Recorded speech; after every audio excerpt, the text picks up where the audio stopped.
Please be seated. We'll use the swap.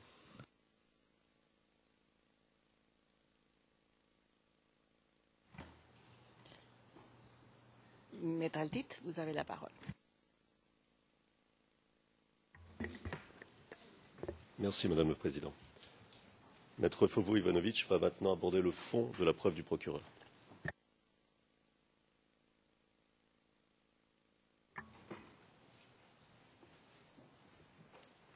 Madame le Président, Madame, Monsieur le juge, le procureur tente de faire croire que le président Gbagbo aurait été responsable d'avoir élaboré et mis en œuvre une politique visant à le maintenir par tous les moyens au pouvoir en qualité de président de la Côte d'Ivoire, notamment au travers d'attaques soutenues minutieusement planifiées, meurtrières, généralisées et systématiques, lancées contre les civils qui s'opposaient à lui et d'où auraient résulté les crimes allégués décrits dans les chefs d'accusation.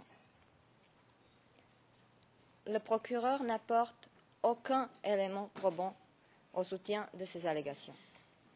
Nous voudrions souligner qu'au terme de la jurisprudence constante de cette Cour, établie dans les affaires Lubanga, Katanga, Abu Garda, Mubarushimana, ainsi que dans les affaires du Kenya, les preuves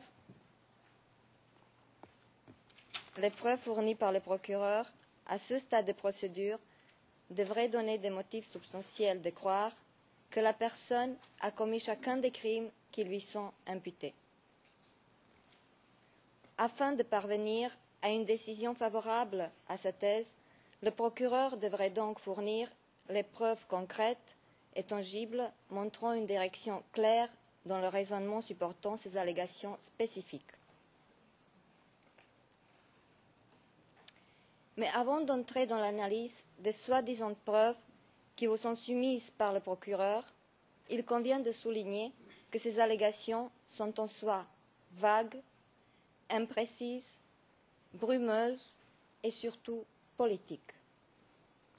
Elles le sont parce que ne s'appuyant sur aucune réalité.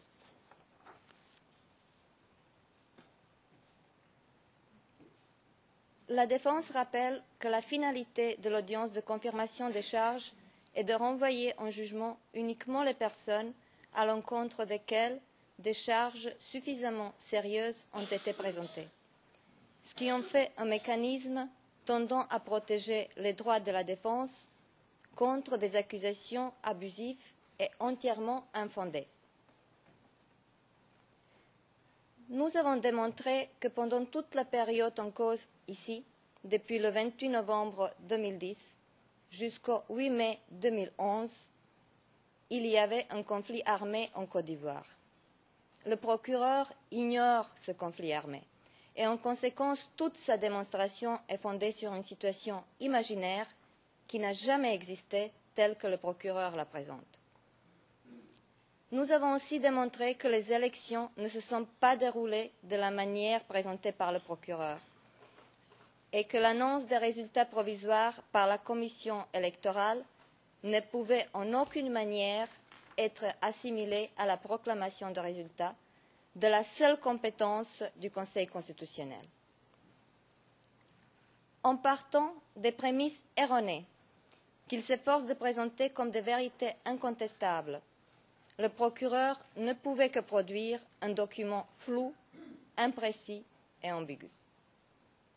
Donc, pour commencer, nous voudrions souligner les imprécisions, les incohérences et les ambiguïtés dans les charges à l'encontre du président Gbagbo, en y ajoutant des observations sur le comportement du procureur qui a failli à son devoir d'enquêter à charge et à décharge en violation de l'article 54.1 du statut de la Cour. Nous aborderons ensuite la faible qualité des éléments de preuve apportés par le procureur. Après ces remarques introductives, nous analyserons les 4 événements qui forment la partie factuelle des charges. Nous passerons ensuite à la discussion sur la responsabilité alléguée du président Gbagbo. Et dans la partie finale, nous vous démontrerons que les éléments constitutifs du crime contre l'humanité ne sont pas établies. Sur les incohérences et contradictions du document contenant les charges. Au terme de l'article 67.1a du statut, l'accusé a droit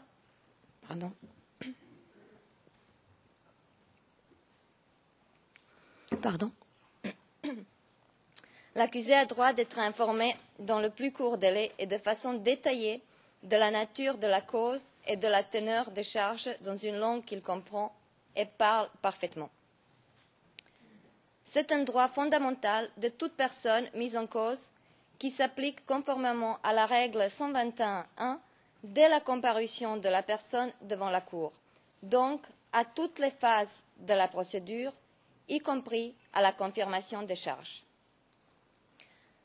La norme 52 précise que le document indiquant les charges comprend l'exposé des faits, indiquant notamment quand et où les crimes auraient été commis, fournissant une base suffisante en droit et en fait pour traduire là où les personnes en justice et comprenant les faits pertinents au regard du déclenchement de la compétence de la Cour et la qualification juridique des faits qui doit concorder tant avec les crimes prévus aux articles 6, 7 et 8 qu'avec la forme précise de participation aux dits crimes prévus aux articles 25 et 28.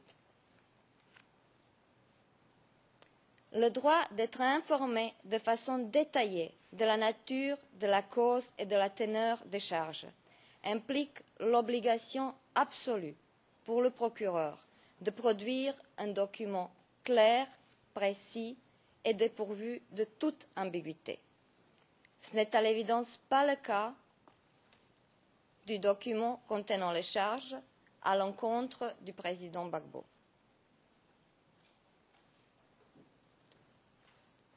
Afin de souligner les incohérences et les contradictions du document contenant les charges, nous avons choisi quelques exemples qui illustrent l'imprécision et l'ambiguïté de ce document. Le flou du document contenant les charges, cadre temporel d'abord. Commençons par le cadre temporel choisi par le procureur. Dans le paragraphe 1 du DCC, le procureur allègue que le président Gbagbo aurait conçu une politique dans une période allant de la période antérieure à novembre 2010 à son arrestation le 11 avril 2011. Déjà en soi, cette allégation n'est pas compatible avec une procédure pénale équitable, car nous ne savons pas précisément à laquelle période le procureur se réfère. En effet, la période antérieure au novembre 2010 ne veut rien dire. Cela pouvait commencer à n'importe quelle date. Est-ce l'an 2000, 2002, 2005, 2009 ou 2010? Impossible de savoir.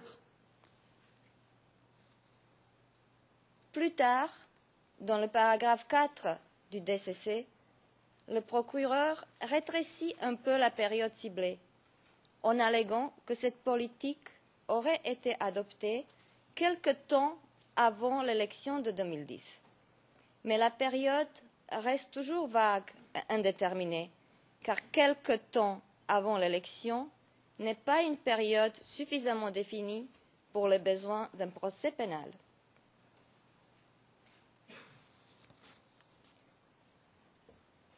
Nous avons déjà souligné, le procureur commence son exposé des faits en 2002. Nous avons déjà démontré que les troubles en Côte d'Ivoire ont commencé bien avant, en 1999.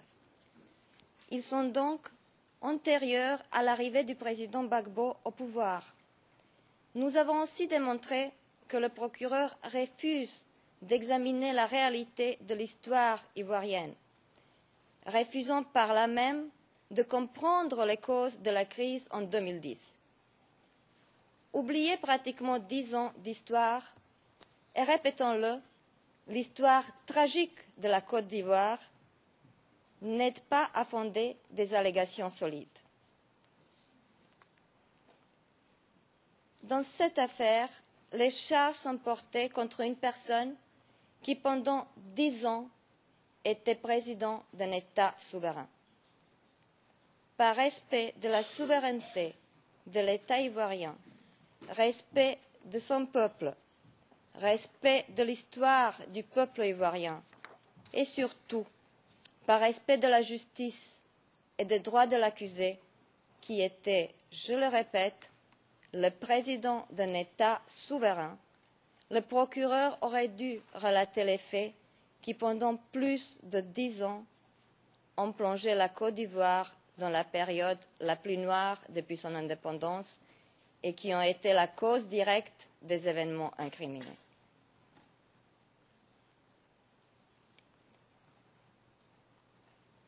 En ne choisissant que de s'attaquer au président Gbagbo, le procureur a dû occulter l'enchaînement des causes et des effets.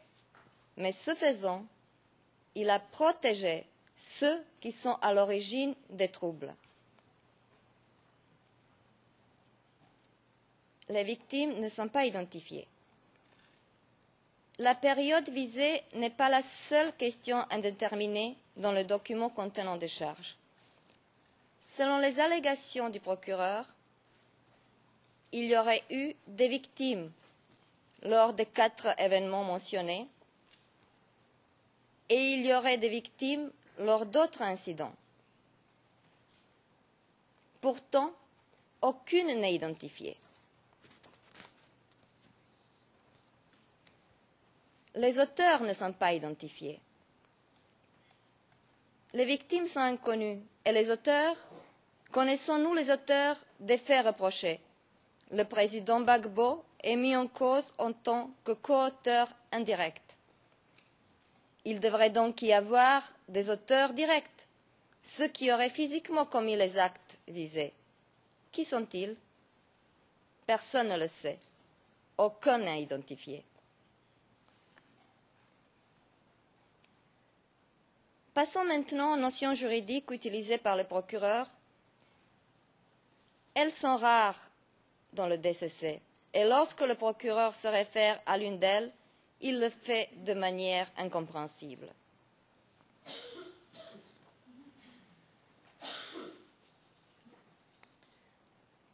Les contradictions du document contenant les charges. Voyons d'abord la question de la responsabilité.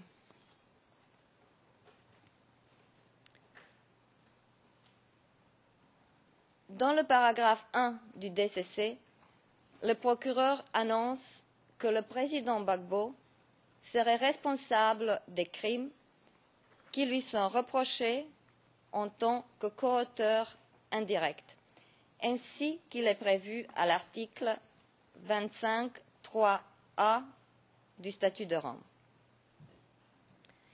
Il se contente d'évoquer la coaction indirecte et l'article 25.3a du statut. Il ne mentionne aucun autre mode de responsabilité. Et puis, dans les 100 paragraphes suivants, il présente cette thèse destinée à démontrer l'application de l'article 25.3a du statut. Et lorsqu'on pense arriver à la fin du document du procureur, on se trouve subitement devant l'article 25.3d du statut. Un article que jusqu'à la page 86 du DCC n'a jamais été mentionné. Le procureur a intitulé la partie concernant l'article 25.3d du statut « Autre qualification juridique possible des faits ». Alors, nous nous demandons si le document qui nous a été transmis le 17 janvier 2013 est réellement un document contenant les charges ou un brouillon, un mémorandum interne sur lequel le procureur devait encore travailler afin de se décider quel mode de responsabilité il allait choisir. Bien entendu. Je m'excuse d'intervenir, mais je vais reprendre ce que Maître Altit a mentionné à la première audience. Il ne faut peut-être pas personnaliser le débat, mais écoutez, on fait tous un travail ici, nous sommes tous professionnels, et il est certain que le DCC de l'accusation n'est pas un brouillon. Le qualifier de tel, je crois qu'il y a des arguments juridiques plus forts qu'on peut utiliser, mais si on veut descendre à une bataille de ruelles, je suis désolé, mais je pense qu'on perd le temps de la Chambre et celle de la Cour. Je vous remercie. Merci.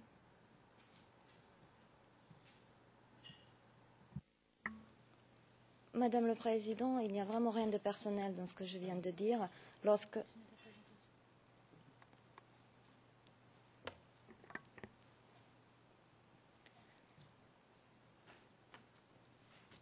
Bien entendu, dans certaines circonstances et sous certaines conditions, le procureur peut présenter des charges cumulatives ou alternatives, mais encore faut-il qu'il le précise.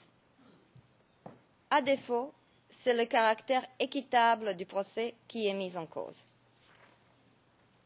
Le président Gbagbo a le droit de savoir avec précision de quoi, pourquoi et en vertu de quoi on l'accuse. Après la lecture du DCC, on n'en sait rien. Il aura fallu attendre cette audience pour que le procureur précise qu'il demande que le président Gbagbo soit renvoyé en procès sur la base de 2 modes de responsabilité. Compte rendu du 19 février, page 58. Nous y reviendrons plus tard. Autre exemple, les chefs d'accusation 4 et 8. Autre exemple de l'incohérence juridique, la manière à laquelle sont présentés les chefs d'accusation 4 et 8. La persécution constituant un crime contre l'humanité. Le procureur allègue que les crimes auraient été commis pour des motifs d'ordre politique, national, ethnique et religieux. Certes, un seul de ces motifs suffit pour constituer le crime de persécution. Si les autres éléments constitutifs de ce crime sont réunis, mais les faits reprochés à l'accusé doivent être définis avec précision et donc le motif, lorsque celui-ci est un élément constitutif du crime, doit l'être aussi.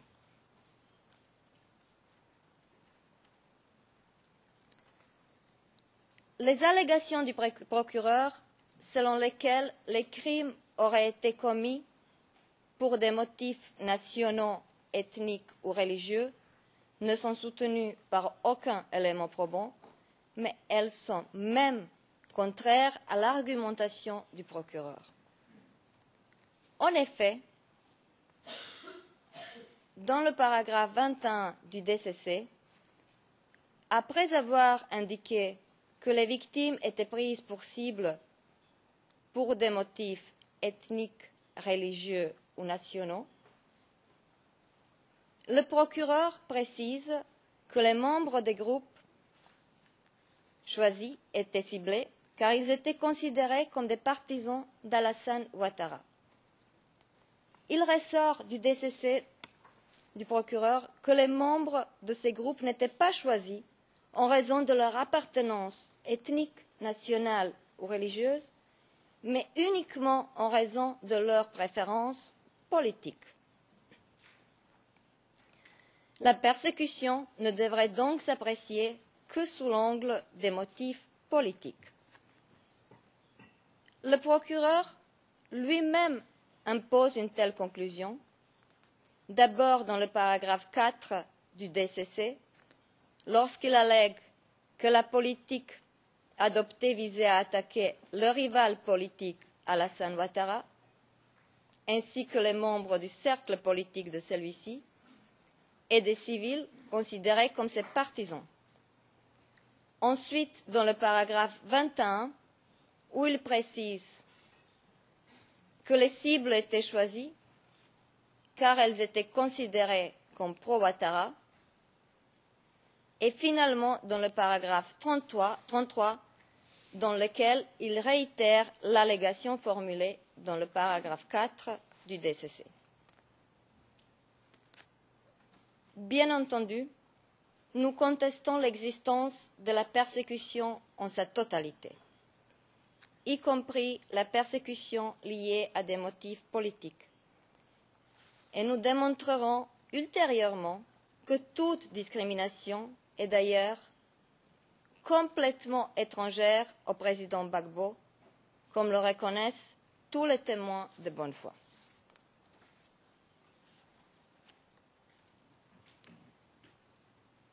Il est probable que le procureur le sache aussi et qu'il n'a ajouté ces motifs pseudo-ethniques, nationaux et religieux que pour masquer ses accusations politiques. Nous avons choisi ces quelques exemples pour illustrer le manque de rigueur du procureur lors de la rédaction du DCC. Ce seul fait aurait justifié que les charges contre le président Gbagbo soient rejetées. Nous démontrerons ensuite que ce manque de rigueur est également criant dans la présentation des éléments de preuve apportés par le procureur.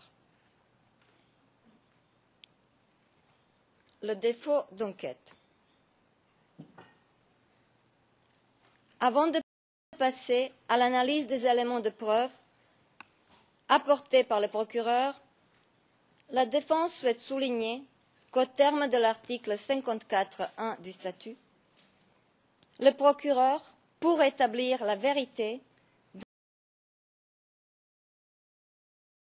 doit étendre l'enquête à tous les faits et éléments de preuve qui peuvent être utiles pour déterminer s'il y a responsabilité pénale au regard du présent statut. Et ce faisant, enquêter tant à charge qu'à décharge.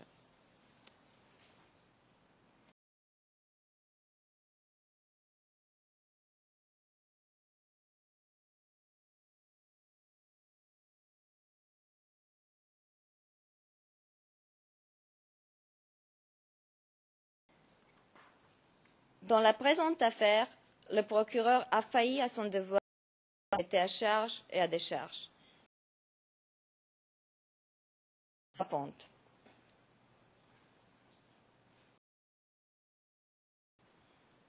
La défense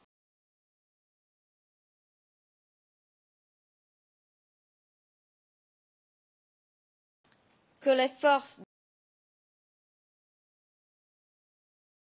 gendarmerie, la police étaient impliquées dans la mise en œuvre politique qui aurait été conçue par le président Gbagbo. Comment se fait-il que nous ne disposions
d'aucun ordre qui aurait été donné par les commandants de ces forces